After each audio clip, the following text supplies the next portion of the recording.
2장 말씀을 함께 나눴습니다. 창세기 2장의 그 에덴 동산의 평화로움을 함께 나눴는데요. 그 평화로움과 대조적으로 오늘 3장은 전혀 다른 분위기를 보여주고 있습니다. 2장의 평화로움은 바로 창조주 하나님과 연합해서 누리는 그 평화와 기쁨이었다면 3장은 그거와는 전혀 다른 캄캄한 어두움의 그 모습을 보여주고 있습니다. 그래서 2장을 마치면서 2장 24절과 25절에 그 하나님과의 연합의 기쁨을 남자와 여자의 연합의 기쁨으로 이렇게 또 설명해 주고 있는 것을 우리가 보게 되죠. 이런 연합은 3장에서 죄의 결과로 완전히 이제 깨어집니다. 여러분, 원래 의롭다, 의다라고 하는 것은 하나님과의 관계에서 하나님께서 요구하시는 순종과 그분의 영광을 드러내는 삶을 살아가는 것이 의로움입니다. 그런데 그 의는 동산나무 중앙에 있는 나무 열매를 먹지 말고 만지지도 말라고 말씀하신 하나님의 말씀에 불순종함으로 깨어졌죠. 우리는 그 깨어짐의 상태를 바로 의와 반대되는 불의함이라고 말합니다. 바로 연합의 상태가 깨어져서 불의한 상태의 인간이 되었다는 것이죠. 그런데 오늘 3장에서 그런 불의한 상태의 그 인간의 모습이 과연 어디에까지 이르게 되었는가, 우리는 먼저 몇 가지를 살펴볼 필요가 있습니다. 우리가 불의함에 이르렀는데 도대체 어떤 불의함에 이르렀는가, 또 그 결과가 어떤 파탄에 이르렀는가 하는 것인데요. 바로 영적인 파탄에 이른 것입니다. 여러분, 3장 8절 하반절에 보시면 여호와 하나님의 낯을 피하여 동산나무 사이에 숨은지라 라고 기록하고 있습니다. 피하고 숨었다라고 하는 것은 바로 단절을 의미합니다. 생명의 근원 대신 하나님으로부터의 단절, 바로 영적인 파탄에 이른 것이죠. 그런가 하면 3장 7절 상반절에 보면 눈이 밝아 자기들의 몸이 벗은 줄을 알고 그렇게 기록하고 있는데요. 바로 인간이 가지고 있는 모든 어떤 지적인 능력이 다 파탄에 이르렀다는 것입니다. 여러분, 인간이 갖는 참된 지식은 무엇입니까? 바로 하나님을 경외하는 것, 창조주 여호와 하나님을 경외하며 그분과의 그 연합의 관계에 있을 때만이 갖는 거 아니겠습니까? 그런데 오늘 눈이 밝아진 것은 바로 창조주 하나님에 대한 지식이 밝아진 것이 아니라 그들의 죄에 대해 눈이 밝아지고, 그리고 그들의 지식은 하나님을 아는 지식마저 없어져 버린 것, 이것이 바로 인간이 가지고 있는 모든 지적인 능력이 파탄에 이르렀다는 것입니다. 그런가 하면 3장 10절 하반절에 보시면 어떻게 기록하고 있습니까? 범죄한 인간이 두려워하여 숨었다라고 기록하고 있습니다. 바로 심리적인 파탄에 이르렀다는 것입니다. 여러분, 그 마음속에 어떤 마음이 생긴 거죠? 두려운 마음이 생긴 겁니다. 그런가 하면 사회적이고 또 관계적인 모든 파탄에 이르렀다는 것을 우리가 알 수 있는데요.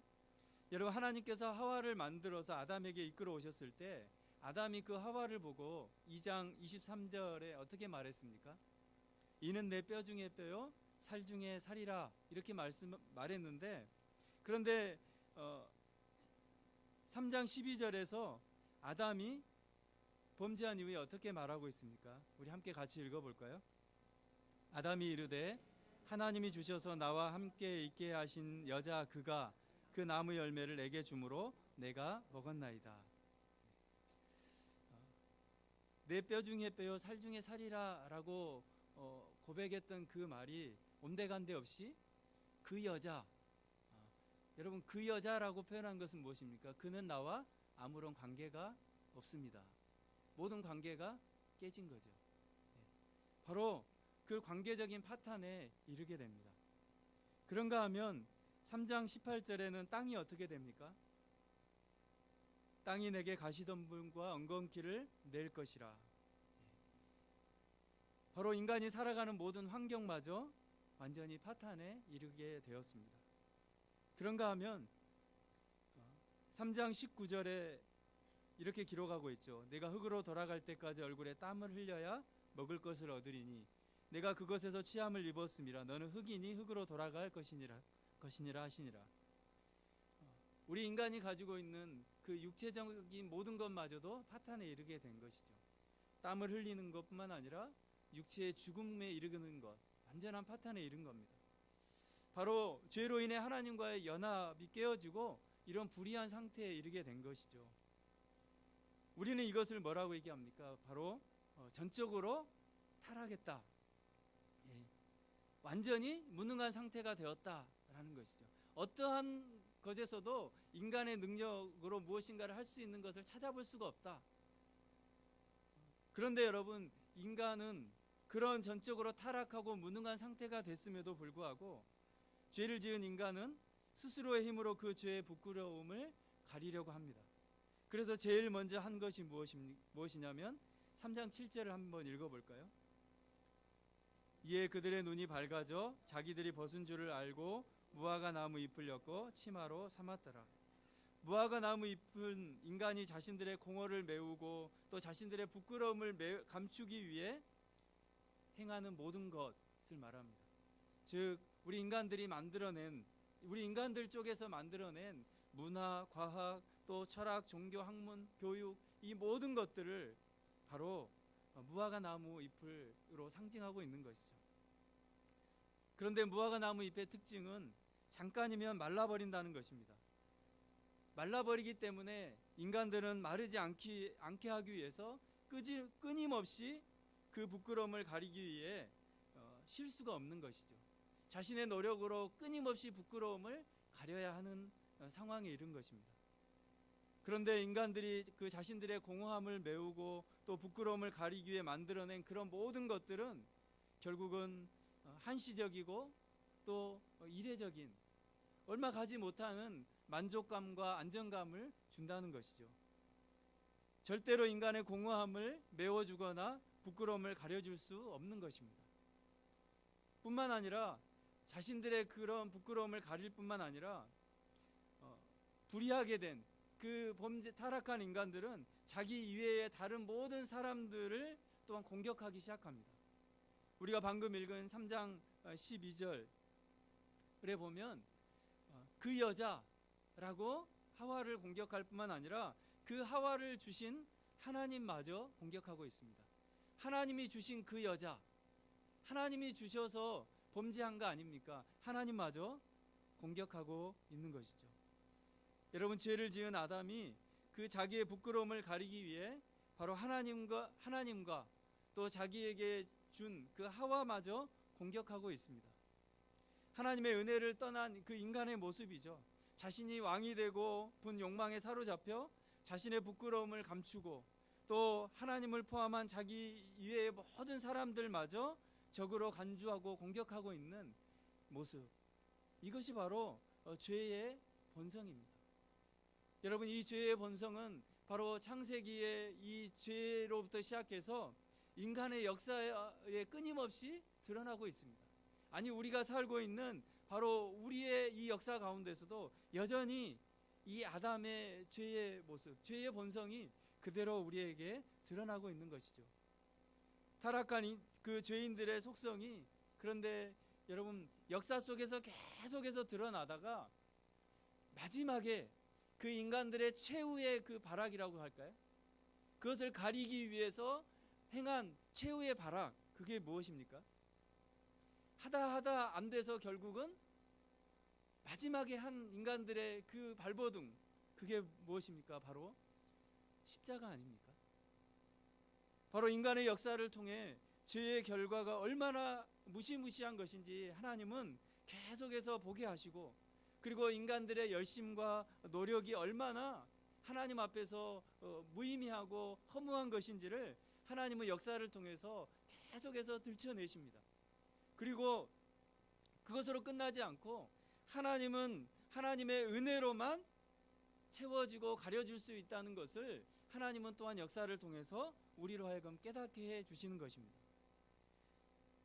여러분, 오늘 본문에서 그런 하나님께서 우리 인간들의 그런 죄를 덮어주시는 것을 3장 21절에 이렇게 표현하고 있죠. 여호와 하나님이 아담과 그의 아내를 위하여 가죽옷을 지어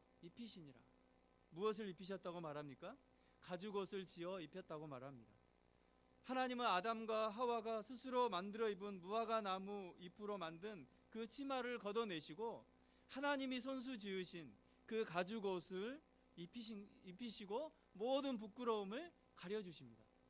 바로 이것이 바로 복음 아닙니까? 죄인된 인간들에게 하나님께서 베풀어 주신 은혜의 옷, 그것이 바로 복음이죠. 여러분, 우리는 티끌에 불과한 존재 아닙니까? 티끌에 불과한 인간들은 어떻게 영화로운 그 당신의 백성들로 만드실 것인가에 대한 하나님의 방법, 그 방법이 오늘 이 3장 우리가 방금 읽은 그 21절에 바로 나와 있는 것이죠. 티끌에 불과한 인간이 부끄러움을 그 인간이 가렸는데 하나님께서는 그것을 걷어내시고 하나님께서 정말 영광스러운 하나님의 백성이 되기 위해서 이제 무제한 재물이 대신 죽고 그 재물의 공로로 새로운 옷을 입혀주시는 것, 그것이 바로 하나님의 은혜 아닙니까?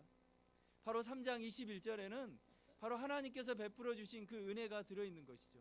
그 은혜, 바로 예수 그리스도 그 십자가의 은혜가 바로 3장 21, 창세기 3장에서부터 이미 거기에 들어있는 것입니다. 사실 하나님은 에덴 동산에서 그 아담과 하와가 벌거벗고 살아가도록 했잖아요. 그런데 하나님께서는 그것이 목적이 아니었습니다. 그것은 단지 어떤 한시적인 의를 설명하시고자 하는 것이었고, 하나님의 진짜 목적은 바로 하나님께서 마르지 않는 옷, 그 영원한 옷을 입혀주시는 하나님의 백성 만드시는 것이 하나님의 궁극적인 목적이었습니다. 바로 하나님께서 우리의 구원 사역, 우리 인간의 모든 역사와 우리의 구원 사역을 통해서 드러내시고자 하는 것이 바로 이것이죠. 바로 인간이 계속해서 만들어내고 한시적으로 가리려고 하는 모든 것들을 하나님께서는 다 걷어내시고 하나님의 완전한 의, 하나님의 영원한 그 의로 바꾸어 주시는 것, 바로 그것이 하나님의 구원사입니다. 하나님의 일하심이라는 것이죠. 여러분, 하나님께서는 바로 이 죄 이후부터 이 일을 계속 해오셨고, 뿐만 아니라 지금도 하나님은 우리가 덮고 있는, 우리가 가리려고 하는, 우리가 우리의 힘으로 그 한시적인 그 부끄러움을 가리려고 하는 우리의 모든 수치스러움들을, 그것들을 다 걷어내시고 하나님은 영원한 의로움으로 지금도 우리를 덮어주고 계시는 것입니다. 여러분, 그 내용을 요약하고 있는 것이 바로 3장 15절 말씀 아닙니까? 여러분, 오늘 본문 3장 15절을 함께 같이 읽어보겠습니다. 내가 너로 여자와 원수가 되게 하고 내 후손도 여자의 후손과 원수가 되게 하리니 여자의 후손은 내 머리를 상하게 할 것이요 너는 그의 발꿈치를 상하게 할 것이니라 하시고, 여러분, 여기서 여자, 이 여자는 바로 하와를 가리키죠. 그러나 그 하와만을 가리키는 것은 아닙니다. 여러분, 우리가 성경을 읽어보면 성경에서는 여자, 그 여자로 표현을 누구를 상징하고 있습니까? 신부로 표현된 바로 교회, 그리고 성도된 우리를 가리키고 있는 것이죠. 그래서 여러분, 이사야서 62장 5절에 보면 신랑이 신부를 기뻐함 같이 내 하나님이 너를 기뻐하시리라. 하나님께서는 항상 우리를 표현할 때 신부로 표현합니다. 교회를 표현할 때 항상 신부로 표현합니다. 그런가 하면 마태복음 9장 15절에서도 예수님께서는 혼인집 그 잔치를 설명하시면서 신랑을 빼앗길 날이 이를 것이다 라고 말씀하시면서 교회인 우리와 그리고 성도된 우리를 가리켜서 신부라고 표현하고 있습니다. 그렇기 때문에 여기에서 이 여자는 바로 하와를 가리킴과 동시에 교회와 성도들을 가리키고 있는 것이죠. 여러분, 뱀과 여자가 원수가 될 것이라고 말씀하심으로 인해서 사단과 교회 그리고 성도가 원수가 될 것이라는 것을 하나님 말씀하고 계신 겁니다.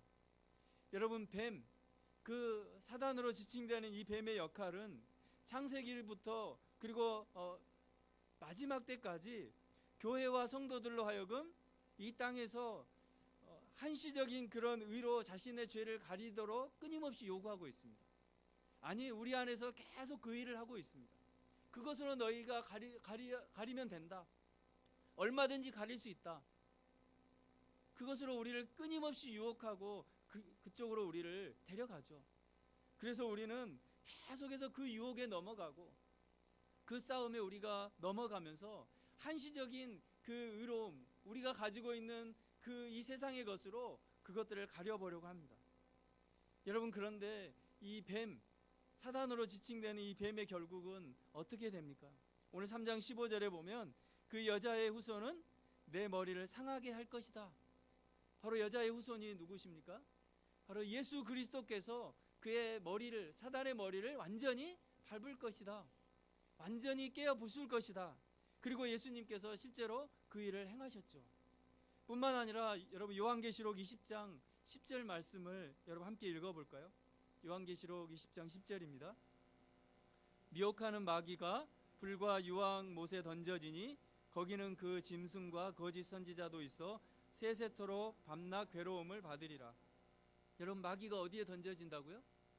결국에는 불과 유황 못에 던져지고 밤낮 괴로움을 세세토록 받게 될 것이다. 바로 그 마귀는, 사단은 우리에게 한시적인 그 의로 우리를 덮으려고 끊임없이 유혹하지만, 그러나 그 사단의 정치에는 결국은 망하게 될 것이라는 것이죠. 여러분, 하나님의 은혜를 떠나 완전한 파탄에 빠진, 그런 전적인 타락 상태에 빠진 하나님의 백성들을 하나님께서는 친히 그 은혜의 옷을 입히셔서 건져내실 뿐만 아니라 교회와 성도의 원수인 사탄을 완전히 멸하시겠다고 하는 하나님께서 우리에게 그런 약속을 해주셨습니다. 아니, 이미 사단은 완전히 멸망하고 이미 우리에게는 하나님이 주신 완전한 승리가 있는 것이죠. 왜요? 우리는 무엇을 입고 있습니까? 잠깐 있다 시들어버릴 그 한시적인 무화과 나무 잎으로 엮은 그 옷을 입은 자들이 아니라 이제는 영원히 시들지 않고 영원히 쇠하지 않는 하나님이 입혀주신 옷, 바로 하나님의 은혜의 옷인 예수 그리스도, 그 의의 옷을 우리가 입게 된 거 아닙니까? 그래서 사도 바울은 갈라디아서 3장 27절에 이렇게 말합니다. 누구든지 그리스도와 합하기 위하여 세례를 받은 자는 무엇으로 옷 입었다고요? 그리스도로 옷 입었느니라. 여러분, 아멘이십니까? 우리는 무엇으로 옷 입은 자입니까? 그리스도로 옷 입은 자입니다. 옷 입을 자가 아니라 우리는 이미 그리스도로 옷이 입혀진 자들입니다. 그렇기 때문에 우리에게는 그 승리가 이미 주어진 거 아닙니까? 사단이 아무리 공격하고 아무리 우리 살아가면서 주어진 그런 모든 우리 인간적인 그런 쪽에서의 노력과 그런 모든 것들로 가리려고 할지라도, 아니 가리려고 끊임없이 유혹할지라도, 그런데 하나님은 그 유혹에서 궁극적으로 우리에게 승리를 주신다는 것입니다. 그래서 로마서 8장 37절과 39절에 보면 우리가 넉넉히 이긴다, 그리고 하나님의 사랑에서 끊을 것이 아무것도 없다라고 선언하고 있지 않습니까? 여러분, 이런 승리가 여러분 안에 있는 줄 믿습니다. 이 승리를 확신하는 줄 믿습니다. 여러분, 그런데 문제는 무엇입니까? 이미 옷 입혀졌지만, 그리스도로 우리가 옷 입혀졌지만 여전히 우리는 어디에 유혹에 받고 살아갑니까? 그 사단의 유혹에 우리는 이 세상 가운데 있기 때문에 여전히 그 유혹 속에 또 살아갑니다. 여러분, 은혜의 옷을 입혀주셨다고 끝까지 지키신다고 해서 우리가 아무것도 하지 않아도 되는 것은 아닙니다. 우리에게는 여전히 죄의 본성, 그 사단의 집요한 공격이 남아있고, 그리고 이 땅의 한시적인 그 의로 우리의 죄를 가리려고 하는 우리의 죄의 본성이 여전히 남아있다는 것입니다. 그렇기 때문에 우리는 무엇을 확인해야 됩니까? 끊임없이 하나님이 입혀주신 그 옷을 우리는 확인해야 합니다. 오늘도 확인해야 되고 내일도 그 옷이 어떤 옷인지를 우리가 확인해야 되는 것이죠. 여러분, 신앙생활이 무엇입니까? 우리가 입혀지지 않은 옷을 입으려고 하는 것이 아니라 이미 입혀진 옷이 어떤 옷인지를 확인하는 것입니다. 여러분, 그래서 사도 바울은 로마서 13장 14절에 이렇게 말씀하는데요. 제가 쉬운 성경으로 인용해 왔습니다. 함께 읽어볼까요? 주 예수 그리스도로 옷 입으십시오. 죄의 본성이 바라는 정욕을 만족시키는 생활을 하지 마십시오. 여러분, 예수 그리스도로 옷 입으라는 것은 바로 이것을 말하고 있습니다. 바로 예수 그리스도를 믿는 그 믿음을 가지십시오라는 것과 함께 계속해서 여러분에게 입혀진 옷이 무엇인지를 보십시오. 여러분에게 입혀진 옷이 무엇인지, 그리고 그 옷의 효과가 무엇인지, 그 의미가 무엇인지를 날마다 확인하십시오 라는 것입니다. 여러분, 죄의 본성이 바라는 정욕을 만족시키는 삶을 살지 않기 위해서는요, 바로 하나님께서 주신 이 의의 옷을 날마다 확인하는 작업이 필요합니다. 그래서 우리가 어떤 작업을 합니까? 어떤 일을 날마다 하죠? 하나님의 말씀을 통해서 그 의의 옷이 무엇인지를 확인하는 거 아닙니까? 여러분, 하나님의 말씀을 우리가 왜 묵상하고 왜 날마다 읽습니까? 이 말씀의 지식을 우리의 머릿속에 넣으려고 하는 것이 아니라 하나님께서 이미 입혀주신 죄로 가득한 우리를 하나님께서 불쌍히 여기셔서 그 완전한 의의 옷을 입혀주신 것을 우리가 다시 한번 확인하고, 또 하나님께서 견고하게 우리를 붙들어 주시는 것을 확인하는 거 아니겠습니까? 사랑하는 성도 여러분, 우리가 날마다 그것을 확인하는 저와 여러분 되길 원합니다. 그게 성도의 견고함입니다. 여러분, 사도 바울은 그뿐만이 아니라 고린도전서 15장 31절에 이런 고백을 합니다. 우리 함께 읽어볼까요? 형제들아, 내가 그리스도 예수 우리 주 안에서 가진 바 너희에 대한 나의 자랑을 두고 단언하노니 나는 날마다 죽노라. 여러분, 날마다 죽는다는 고백이 무엇입니까? 여기서 사도 바울이 죽는다는 것 속에는 많은 의미가 들어있습니다. 그냥 하나님 저 죽을게요, 저 그냥 세상이 가지고 있는 어떤 정욕을 날마다 죽이며 살게요, 이런 의미도 있지만, 사도 바울의 고백 속에 죽는다는 것 속에는요, 바로 자신에게 입혀진 그 의의 옷이 어떤 재물의 죽음으로 입혀졌는지를 다시 한번 확인하는 겁니다. 하나님, 제게 입혀진 옷이 어떤 재물이 죽음으로 입혀졌는지 제가 압니다. 그 죽었다는 의미 속에는 그 재물의 죽음이 들어있는 거예요. 그래서 사도 바울은 하나님, 그 재물이 죽음으로, 재물 대신 예수 그리스도가 죽음으로 내게 입혀진 그 옷이 정말 어떤 옷입니까? 그리고 그 옷의 효과가 지금 어떤 것입니까? 라고 하면서 바로 그 예수 그리스도의 죽음을 다시 한번 기억하고 생각하는 것이죠. 그 의미를 깊이 묵상하는 것이죠. 그래서 자신은 바로 이 땅의 것이 주는 만족함, 그것의 어떤 한시적인 의로움을 내가 가지고 그것을 가리려, 나의 부끄러움을 가리는 삶이 아니라 이제 영원하신 예수 그리스도의 의의 옷을 입고 하나님, 내가 살아가겠습니다, 날마다 확인하겠습니다 라고 하는 믿음의 고백이 이 고백 속에 있는 것입니다. 사랑하는 성도 여러분, 우리는 불의함에 빠져 모든 것이 깨어지고 완전히 타락의 자리에 놓인 자입니다. 여러분, 인정하십니까? 그런 고백을 하십니까? 그런데 그런 우리를 하나님이 어떻게 살려주셨습니까?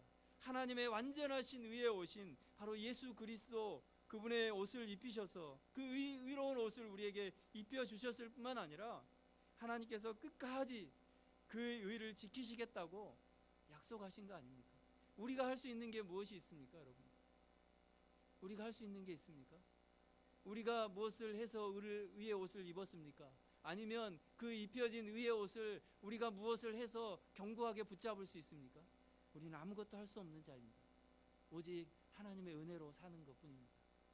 오늘도 우리는 하나님의 은혜로 살아가는 것이죠.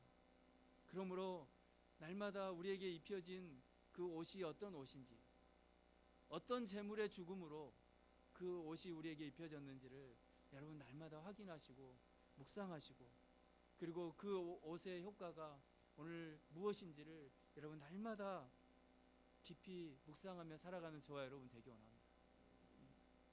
그것이 하나님의 은혜 아니겠습니까? 오늘 우리는 그렇게 하나님의 은혜로, 하나님의 덮어진 은혜로 죄를 이기며 살아가는 자가 되었습니다. 여러분, 그 은혜를 날마다 감사하고 찬양하며 하나님이 입히신 옷이 무엇인지를 날마다 생각하며 그 은혜에 감사하고 감격하며 살아가는 저와 여러분 되기 원합니다. 그것이 바로 복음의 능력 아니겠습니까? 그 복음의 능력으로 오늘의 어려운 문제들, 여러분 다 문제들이 있지 않습니까? 우리는 문제투성이 아닙니까? 질병의 문제, 또 사는 것, 삶의, 직장의 문제, 사업의 문제, 문제투성인데 우리가 어떻게 그 문제를 이겨낼 수 있습니까? 바로 이 은혜로 우리가 살아갈 때 하나님께서 넉넉히 이기게 하시는 거 아니겠습니까? 또 감당할 수 있도록 힘을 주시는 거 아니겠습니까? 저는 이것이 그리스도인의 성숙함이라고 여깁니다. 단지 몇 가지 외적인 변화만으로 나 이렇게 변했어가 아니라 우리는 끊임없이 이 사실을 확인하고 묵상하며 그 은혜가 주시는 견고함으로 그 문제들 앞에 서는 것, 그리고 그 문제들을 또 그 하나님 주시는 은혜의 힘으로 이겨내는 것, 이것이 바로 우리가 하나님 앞에서 성숙되어 가는 거 아니겠습니까? 그 은혜로 살아가는 저와 여러분 되기를 주님의 이름으로 간절히 축원합니다. 우리 이 시간 함께